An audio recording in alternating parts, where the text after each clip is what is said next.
What if energy wasn't about chasing more, but about stacking what little you have?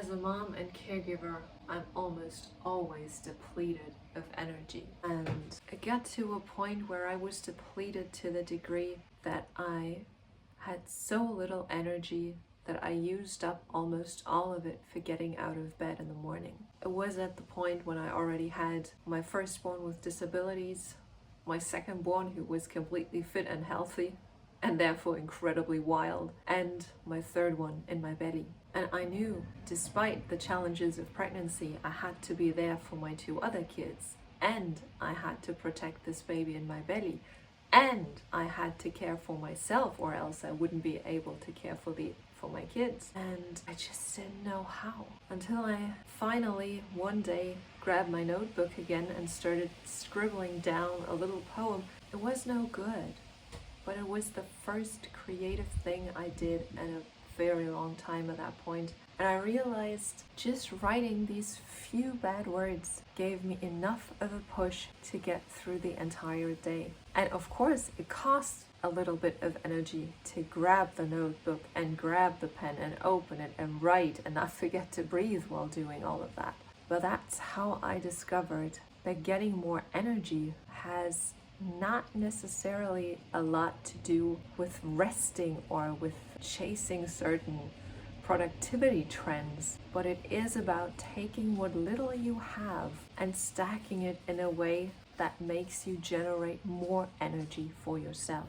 And when I say I've reverted back to writing, to doing creative work, then another thing I discovered about this generating energy thing is that when you're in a situation where you are crunched for time and energy and you have to get stuff done, you tend to ask yourself, what's the best thing I could do right now? I have so little energy. Which one thing would be the most important, the most valuable one to do right now? But this equation is not going to add up. I'm sure you've made the experience yourself. The equation that adds up is asking yourself, what is the easiest thing to do right now? For me, writing was the easiest thing I could do.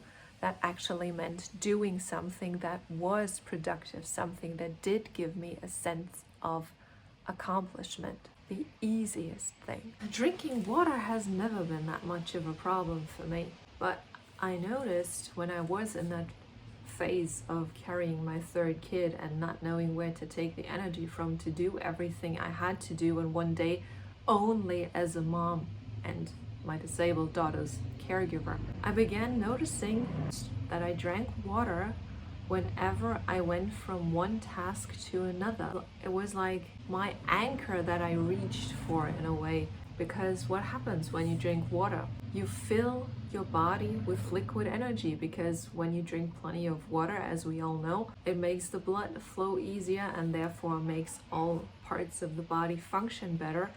And without consciously knowing it, I had tapped into this hidden power of water. So next time you reach for your water bottle, take a moment to think about, why are you drinking water right now?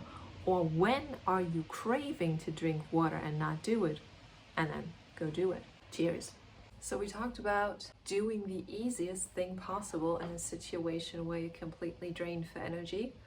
We talked about doing that easiest thing in connection with another thing that you have to do. And now we get to step 3 on this ladder, which is making these tiny things that give you energy compound. Put them together into one bigger action. When all my kids are out of the house, I always go for a walk. It's become a non-negotiable for me. Why? Because movement in itself generates energy, especially low impact movement like walking. And walking is so easy to do. You don't need any special equipment. You can go as far or short as you like. You can go for several small walks, one long one, whatever works for you. You don't even have to leave the house. I did walks at 4 a.m. in the morning, stumbling back and forth between this window behind you and this door behind me to get in some steps. And then when I'm outside for my walk, I also upload my daily YouTube video and my shorts that go with the long form video, and I upload them not only to YouTube but also to other platforms that I'm active on. Why do I connect that with my walk? Because I live in an area where my internet connection is so bad inside my apartment that I have to go out onto the street to upload anything in a reasonable amount of time and not waste time waiting for a video to upload. And when I do that, first of all, uploading these videos is one of my everyday wins.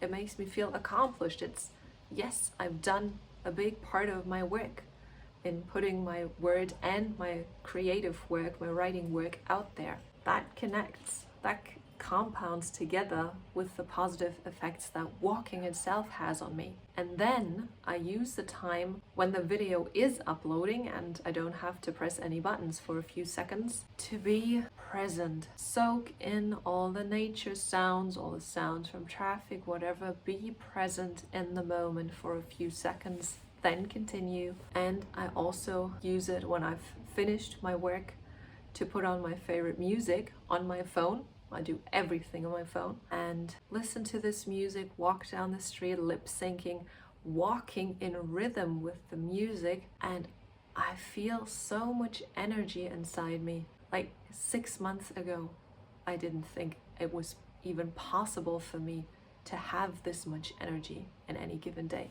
And rhythm is actually a key word in multiple ways here. Not just the straightforward musical rhythm that I've made you think of just now with my mental image, but the rhythm of your life, the rhythm of how you connect these tiny energy stacking activities, how you integrate the 30-second micro breaks that reset you a little bit that I talked about yesterday, how you integrate movement into your everyday life, whatever kind of life you like, will automatically create a different daily rhythm for you. And this rhythm, especially for parents and caregivers who always have too much on their plate, is much more important than willpower, because we don't have capacity for willpower. But rhythm is something that is deeply ingrained in our human nature and that we can live by even when we cannot think straight anymore. I hope you'll give at least one of these things a try. Let me know in the comments how it works, or if you want a deeper dive into any of the things I've touched on now, get my book Time and Energy. Link is below in the description box. Hope you'll have a good day. See you tomorrow.